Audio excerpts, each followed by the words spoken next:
전도서는 모든 것이 헛되다는 말로 시작되고 있습니다. 전도서 1장 2절 말씀입니다.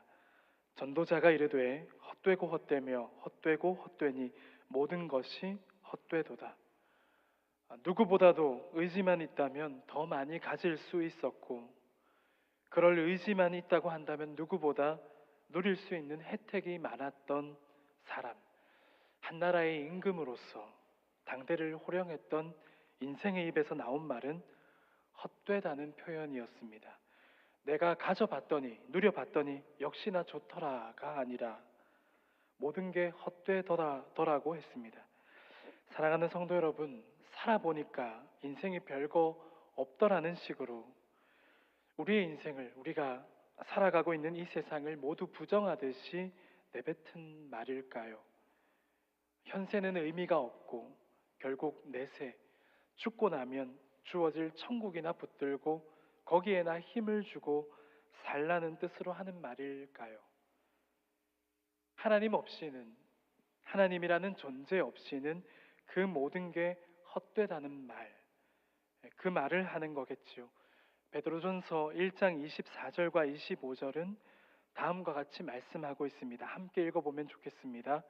그러므로 모든 육체는 풀과 같고 그 모든 영광은 풀의 꽃과 같으니 풀은 마르고 꽃은 떨어지되 오직 주의 말씀은 세세토록 있도다 하였으니 너희에게 전한 복음이 곧 이 말씀이니라.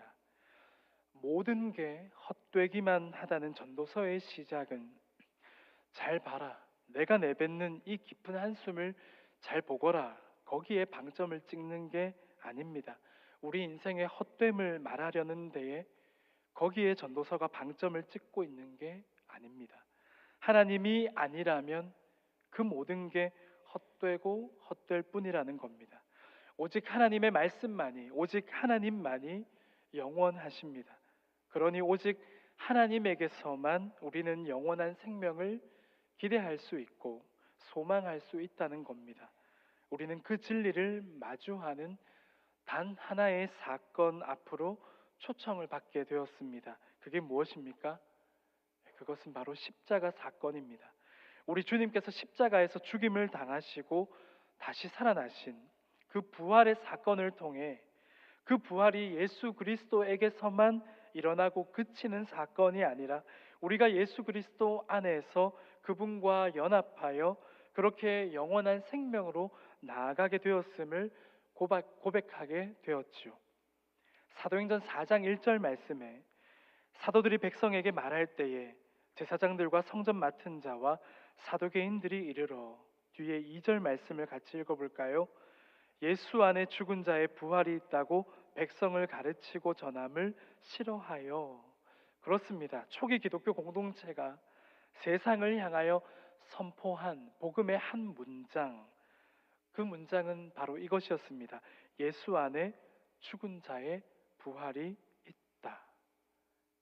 사랑하는 성도 여러분, 기독교는 영원한 생명에 관하여 선포합니다. 기독교는 그 영원한 생명에 이룰 수 있는 오직 단 하나의 이름이요, 단 하나의 길이 바로 예수라는 사실을, 하나님의 아들 예수 그리스도라는 사실을 선포하지요. 오직 그분으로 말미암아 우리는 새롭고 영원한 존재로의 길을 걷게 되었다고 선포합니다. 그게 바로 그리스도인 된 우리가, 이 땅에 교회가 자랑할 이야기인 것입니다. 기독교는 영원한 생명에 관하여 선포한다고 했습니다.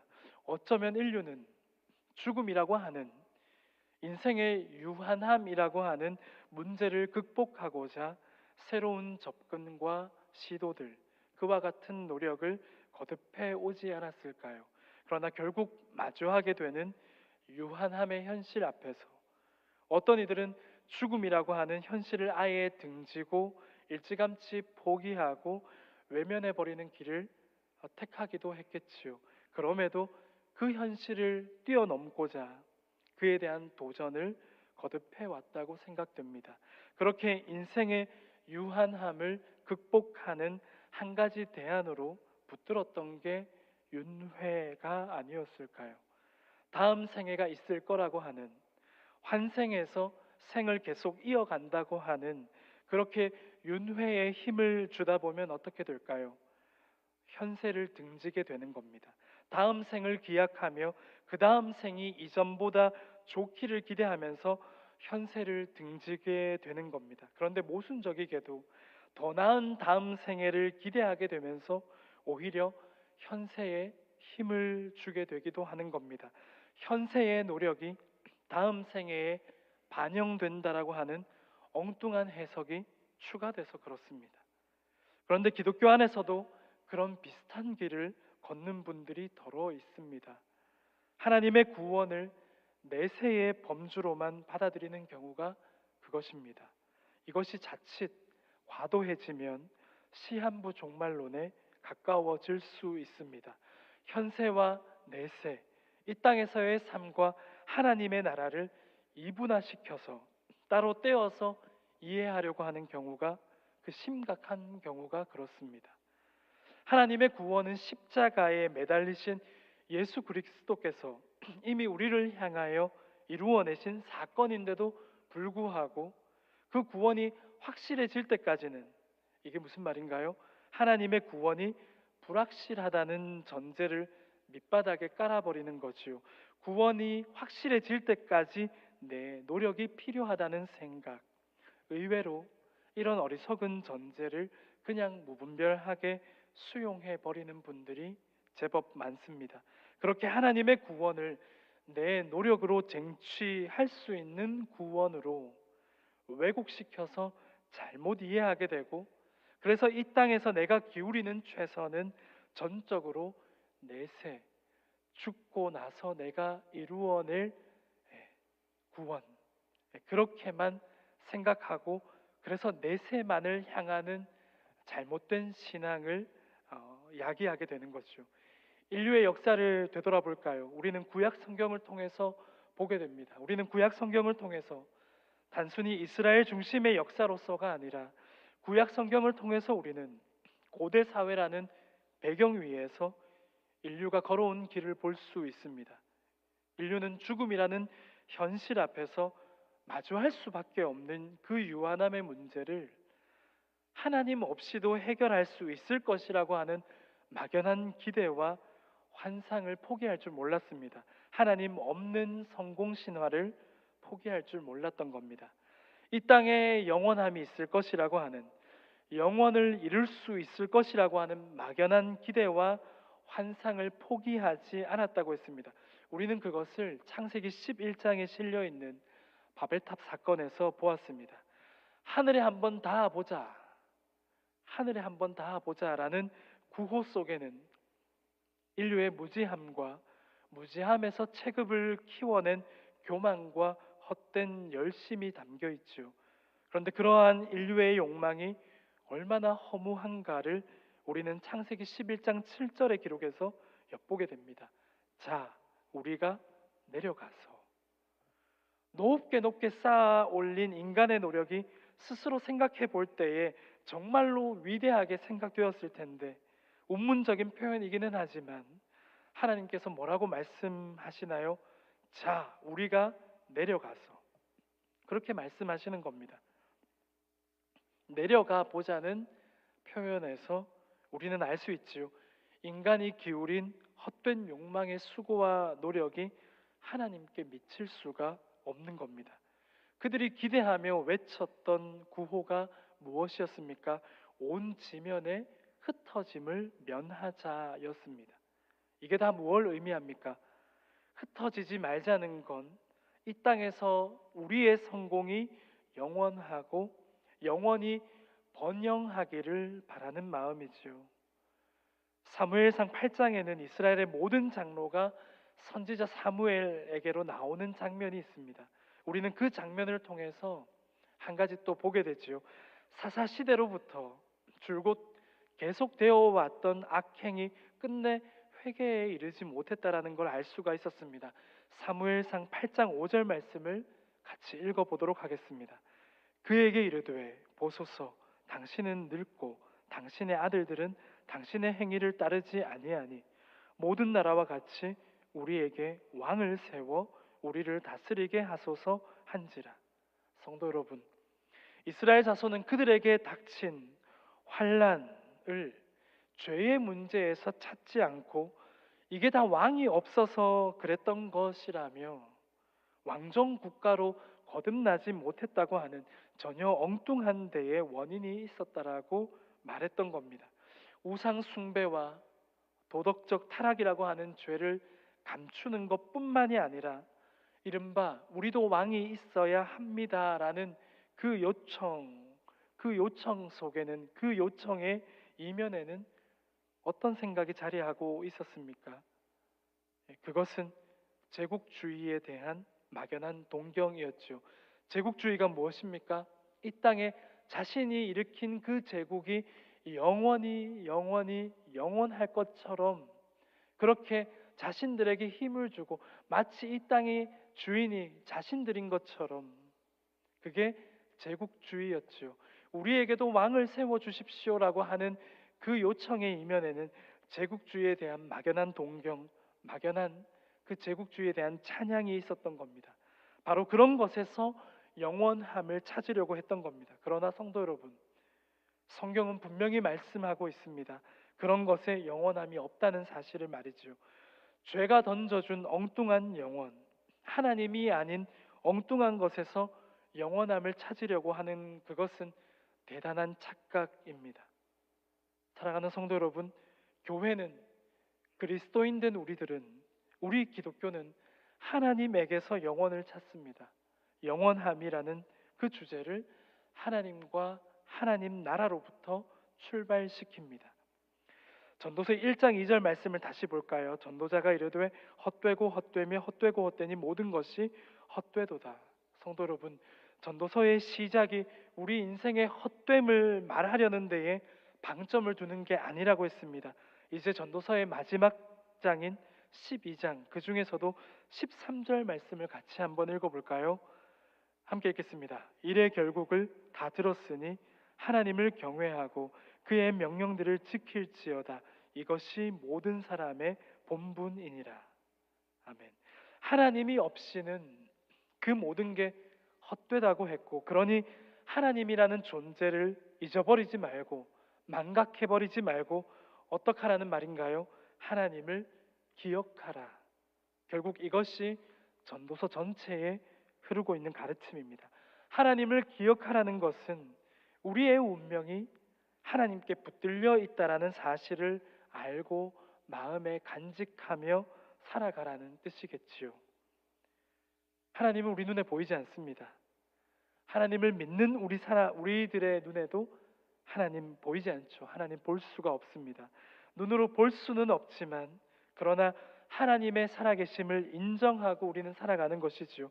그분의 돌보심과 그분의 통치를 경험하고 못하고의 차이가 여기에 있다라는 것을, 살아계신 하나님을 기억하는 그것에 있다는 것을 성경은 말씀하고 있습니다.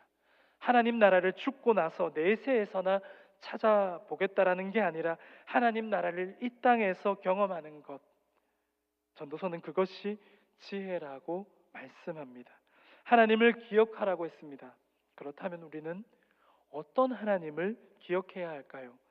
13절 말씀을 다시 한번 보신다면, 일의 결국을 다 들었으니 하나님을 경외하고 그의 명령들을 지킬지어다. 이것이 모든 사람의 본분이니라 라고 했습니다. 13절 말씀 중간에 보시면 하나님을 경외하고 라고 기록되었는데요, 경외는 우리가 믿는 하나님을 향해서 우리 믿는 사람들이 갖추어야 하는 자세로 대표되는 표현입니다. 경외. 성도 여러분들께서는 경외라는 말을 어떻게 알고 계시나요? 하나님을 향한 경외. 한번 거꾸로 뒤집어서 접근해 보면 어떨까요? 우리가 경외하는 하나님, 우리가 경외해 마지 않는 하나님은 대체 어떤 존재이시길래 우리는 그분을 경외해야 할까? 이렇게 말이죠. 하나님은 대체 어떤 분이시길래 우리가 경외해야 하는, 아니요, 경외할 수밖에 없는 걸까요? 하나님에 대한 그 고백에 있어서 참 다양하게 우리는 하나님을 고백하지요.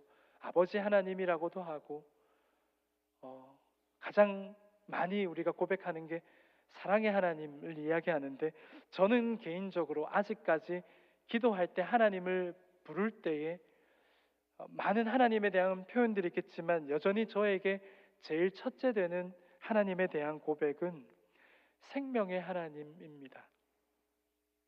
하나님에 대한 제 개인의 이해의 출발이면서 동시에 성경을 읽을 때나 오늘 우리가 살아가는 사회에 산적해 있는 문제들에 대한 답으로서, 해답으로서 저는 늘 생명의 하나님을 부르짖고, 생명의 근원이신 주인이신 하나님, 이 땅 가운데 생명을 훼손하고 파괴하는 그 모든 일들에 생명의 하나님, 다시 생명이 풍성하게 일어날 수 있도록 해달라는 방식으로 늘 하나님을 부를 때 많은 표현들이 있지만 생명의 주인이신 하나님을 저는 제일 첫째 되는 고백으로 올려드립니다. 그럼에도 그에 못지않게 성도들에게 자주 고백되고 자주 발견하게 되는 하나님에 대한 고백은 공의와 사랑인 줄 믿습니다.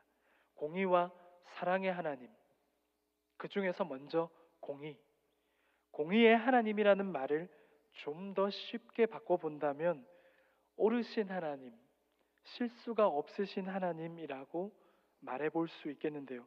그러나 한번 생각해 볼까요? 옳기만 하시다면, 옳고 그름에 대해서만 우리가 이야기한다면 너무 딱딱하고 빡빡하지 않을까요? 그래서 좀 더 세심하게 하나님의 성품에 접근해 본다면 하나님은 옳으신 분이신데 그 옳으신 뜻은 선한 데를 향해 있으신 겁니다. 하나님의 선하심, 그 선하신 성품을 쏙 빼버리고 그저 옳은 것만을 주장했을 때, 옳으신 하나님에게만 그것만 강조했을 때 생겨나게 된 오류가 무엇이었나요? 율법주의입니다. 욥의 얘기를 해볼까요? 까닭 없는 고난을 겪게 된 욥을 아시죠? 고난을 겪는 욥에게는 고난으로 겪는 고통만큼이나 그를 짓눌러서 그의 마음을 무너뜨리게 할 만한 또 다른 고통이 하나 있었습니다. 바로 그것은 욥을 찾아온 친구 세 사람의 정죄였습니다. 그들의 주장은 하나님은 언제나 옳다라는 사실이었습니다. 까닭을 모르겠는데 왜 이 고난이 찾아왔는지 까닭을 알 수가 없는데 욥의 친구들은 하나님은 실수가 없고 옳은 분이시니 그렇다면 고난의 이유는, 그 모든 고난의 이유는 다 너에게 있다라는 입장을 고수했던 겁니다. 옳으신 하나님에만 집착하다 보니 자비와 사랑과 선하심이라고 하는 하나님의 성품은 하나님 이해에 있어서 사라져 버리고 말았지요. 욥의 친구들은 진작에 그 사실을 놓쳤던 겁니다. 그런 의미에서 하나님의 공의를 이야기할 때 우리가 결코 빼놓을 수 없는 하나님의 인격은 사랑입니다. 공의와 사랑의 하나님, 하나님의 백성 된 우리가 하나님을 경외한다라고 할 때 우리는 바로 그 하나님의 사랑과 공의를 기억하고 그 앞에 서는 것이죠.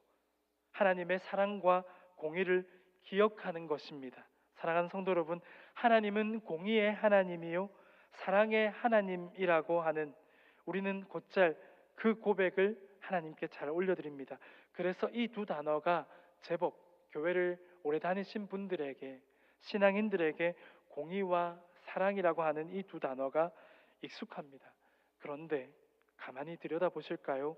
공의와 사랑, 경외라는 말이 익숙한 듯 하지만 그러나 생각해보면 말로 설명해 보려고 할 때 쉽게 잘 되지 않는 느낌입니다. 그래서 공의와 사랑이라는 하나님의 인격을 가져왔습니다. 그 인격 앞에 서는 우리의 자세, 그게 경외라고 말이죠. 그런데 저는 공의와 사랑도 사실 좀 더 쉽게 이해될 필요가 있다고 느꼈습니다. 속 시원하게 더 좋은 이해로 하나님을 고백하고 싶다는 생각이 있었습니다. 그 생각이 꼬리에 꼬리를 물고 제법 집요하게 골몰했던 어느 날 무심코 제 핸드폰 속에 저장해 놓은 찬양곡들을 찾아서 듣기 시작했었는데요. 어노인팅이라고 하는 예배 찬양팀의 노래 가운데 익숙하지 않은 노래가 흘러나왔습니다.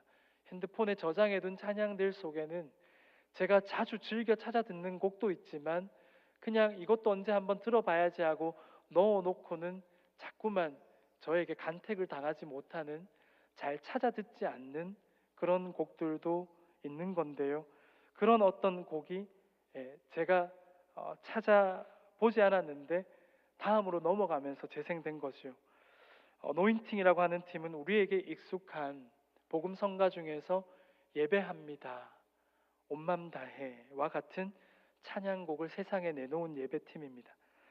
앨범을 통째로 구매해서 핸드폰에 넣어두고는 꽤 잘 알려진 노래들만 골라서 들었었는데 그렇게 익숙한 곡을 찾아 들으려고 하는데 그만 예정에 없던 다음 곡으로 넘어가 버린 것이요. 넘어간 김에 그래 한번 들어보자라고 듣게 된 곡의 가사가 이런 내용이었습니다. 제목이 주 사랑 앞에 엎드렸는데요. 오전에 제가 이 가사를 읽으려다가 한번 불러드릴까요 했더니 네라고 해서 불러드렸는데, 불편하지 않으면 제가 그냥 읽지 않고 불러드릴까요? 예, 한 네다섯 분의 수준 높은 리액션이 있어서 제가 한번 불러드리겠습니다.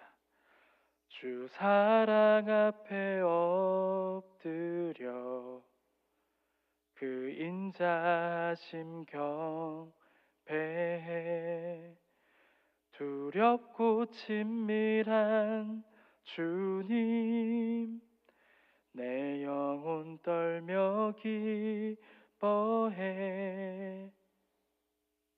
이렇게 했을 때 오전에는 박수가 나왔었습니다. 네, 죄송합니다. 가사를 계속 띄워주실 텐데요. 두렵고 친밀한 주님이라는 가사 보이십니까? 성도 여러분, 두렵고 친밀하다고 했습니다. 두려움과 친밀함은 한번 떠올려 보십시오. 서로 반대되는 느낌입니다. 두려움은 말 그대로 상대에게 가까이 다가갈 수 없게 합니다. 그런데 친밀함은 그냥 친한 정도가 아니라 그보다 더 가까운 관계를 나타낼 때 사용하는 말이지요. 그렇게 곡의 가사는 주님을 가리켜 서로 반대되는 두 가지 감정을 한데 묶어서 표현했습니다. 두렵고 친밀하다고. 그런데 뒤이은 가사에서도 역시나 그렇게 서로 반대되는 감정을 붙여놓은 겁니다. 내 영혼 떨며 기뻐해. 성도 여러분, 떨린다고 했습니다. 긴장감 그 자체이지요. 그런데 떨리는 동시에 기뻐한다고 했습니다.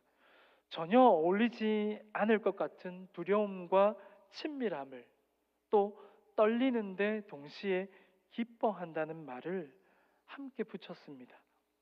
이 노래의 가사를 작사한 사람은 대체 무슨 마음으로 이렇게 가사말을 지었을까 생각해 보려고 하는데 생각에 잠길 새도 없이 바로 답이 주어져 버려서 순간 진정이 되지 않고 눈물이 멈추지 않는 겁니다.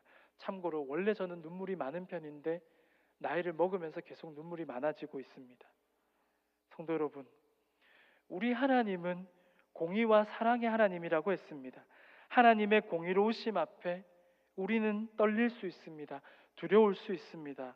왜냐하면 우리는 예수 그리스도가 아니면 은혜의 공로 없이는 여전히 죄인이기 때문에 그렇습니다. 그렇게 연약해서, 그래서 하나님의 뜻에서 곧잘 벗어나기도 하고 어리석게도 죄악을 마음에 두고 그걸 선택함으로 번번이 넘어지기도 하는 존재가 우리이지요. 그런 우리 자신 앞에 만약에 하나님이 서 계신다고 생각해 보시면 어떻습니까? 어떤 마음인가요? 오르신, 의로우신 하나님 앞에서 그렇게 어리석고 부족하고 연약하고 하나님과 죄 사이에서 번번이 죄를 선택하기도 하고 잘도 넘어지고 하는 변덕스러운 우리 존재가 그 의로우신 하나님 앞에서 얼마나 발가벗겨진 그런 기분이 하나님 앞에 들지 않을까요? 그래서 공의의 하나님만을 떠올릴 때 어쩌면 우리는 두려움과 떨림으로만 가득해서 그분 앞에 서게 되지 않을까요? 그런데 바로 그 공의로우신 하나님은 사랑으로도 충만하신 사랑 그 자체이신 겁니다. 공의만 남아버린 두려운 존재로서의 하나님이 아니라 공의만큼이나 사랑으로 하나님은 우리 앞에 서 계시는 하나님이시지요. 우리의 죄보다 크신 하나님의 용서, 복음서에 나타난 그분이 들려주시는 모든 이야기 속에서 그분이 힘을 주고 있는 주제는 용서이지요. 정죄가 아니라 용서. 내 죄보다 비길 수 없을 정도로 크고 놀라운 그분의 자비, 그분의 용서, 사랑.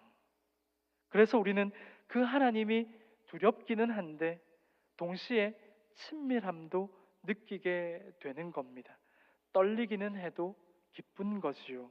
성도 여러분, 가사가 기가 막힌다고 생각했습니다.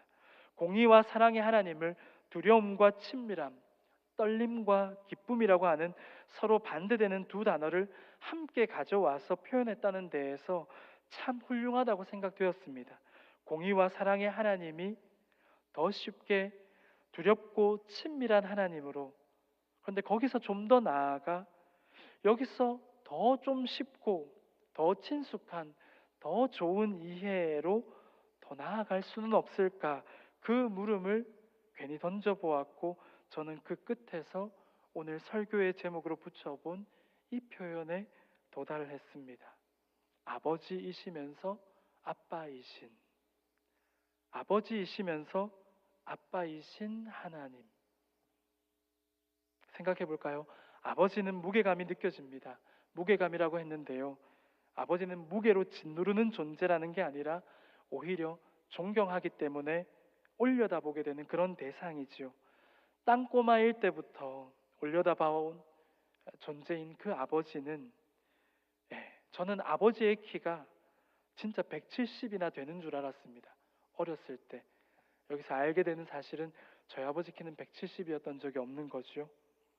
제 키가 165 정도를 지날 때쯤에 그때 대충 알았습니다. 키를 속였어 라고 말이죠. 그때 아버지에게 그랬습니다. 아빠 키 170 안 될 것 같은데요. 이미 제가 170이 안 되는데 아빠랑 똑같이 마주보고 있잖아요. 아버지가 여기에 거짓말을 하나 더 하죠. 그 사이에 키가 줄었어 라고. 성도 여러분, 제가 이 말씀을 드리는 건 아버지의 키를 아들이 넘어서게 되었다고 해서 제 속에 아버지를 향한 존경심이 그렇다면 사라졌을까요? 아버지는 아버지인 거지요. 키를 넘어섰어도 아버지에 대한 존경은 흔들릴 수가 없는 겁니다. 그런데 아버지라는 호칭과 다르게 아빠는 또 어떻습니까? 달려가서 안길 수가 있지요. 아까 전에도 잠깐 집에 들어갔는데 역시나 아이들이 걸어오지 않고 달려옵니다. 살짝 이런 자세를 하지 않으면 떠밀려서 넘어질 수 있을 정도로 만만하게 달려가서, 넘어질 수 있을 거라는 계산 따위는 하지 않고 아빠라고 달려와서 안기고는 뭐 없어 라고 해서 조금 실망은 있었지만요. 아빠는 어떻습니까? 달려가서 안길 수 있고 매달릴 수도 있고 올라탈 수도 있습니다. 친밀한 겁니다. 나를 번쩍 들어 올려서 자기 목에 태우는 아빠. 더러운 내 신발 때문에 아빠의 옷이 더럽혀질 수도 있는데 아빠는 그저 좋아하시는 겁니다. 아빠는 아버지라는 무게감과는 달리 쉽고 만만한 존재로 다가오지요. 아이들이 가끔 힘자랑을 걸어옵니다. 아빠랑 한번 붙어보겠다고 있는 힘껏 주먹질을 해대지요. 실제로 맞으면 아픕니다. 정말 세게 때리니까요. 아빠는 그런데 그렇게 해도 되는 존재인 겁니다. 어린 자식에게 아빠는 자신이 힘껏 주먹질을 해대도 끄떡이 없는 존재인 겁니다. 그런 애착으로 자리 잡혀 있는 존재가 아빠인 겁니다. 아빠는 그런 존재입니다. 그런데 간혹 무언가를 잘못했을 때는 그 아빠가 다시 무거운 어조로 근엄함으로 그러면 안 된다 하는 아버지를 만나기도 하지요. 아버지이시면서 아빠이신 하나님, 공의와 사랑의 하나님은 그렇게 더 쉬운 이해로서 제게 아버지이시면서 아빠이신 하나님으로 제 가슴에 쿡, 그날로부터 박혀버렸습니다. 하나님을 경외한다라는 말, 나는 경외한다는 말 사실 잘 알고 있는데 어렵지 않은데 그런 분이 계셨다면 괜히 구차하게 제가 오늘 더 깊이 들어갔던 것 같긴 한데요. 하나님을 경외한다라는 것, 이렇게 이해해 보면 어떨까요? 하나님을 아버지로 올려다 보면서도 동시에 힘껏 달려가 안길 수도 있고 매달릴 수도 있는 아빠로서 바라보는 것. 높게 바라보기도 하지만 그 하나님 너무 어렵게 높게만 바라보고 목 아픈 그런 하나님이 아니라 그런 하나님인 동시에 내가 언제든지 매달리고 울부짖고 속상하면 속상하다고 칭얼댈 수도 있고 그렇게 달려가 안길 수도 있는 아빠 같은 하나님, 아버지시면서 아빠로서 하나님을 바라보는 것, 그걸 하나님을 경외하는 우리의 모습이라고 이해하면 어떨까요? 사랑하는 성도 여러분, 바로 그런 하나님께 아버지이시면서 아빠이신 공의와 사랑의 하나님께 내 삶이 붙들려 있다라는 것을 기억하며 살아가라고, 그걸 기억하지 않고 그냥 살아간다면 헛되고 헛되며 헛되고 헛되니 모든 것이 헛된 인생으로 되어질 수밖에 없는데, 그러나 그런 하나님, 아빠이시면서 아버지이신 공의의 하나님이시면서 사랑이신 그 하나님에게 내 삶이 붙들려 있다라는 것을 기억하고 살아간다면 헛된 것이 아니라 그분과의 동행을 계속 살아갈 수 있을 것이라고, 그것이 지혜로운 이 땅에서의 삶인 것이라고 전도서는 우리에게 말씀해 주고 있습니다. 사랑이신 그분의 손에 붙들려 친밀하게, 그러나 때로는 공의로우신 그분의 그 선하심에 압도되어서 두려워할 줄도 아는 저와 여러분, 대구제일의 모든 성도님들이 되시기를 주님의 이름으로 축원합니다. 아멘.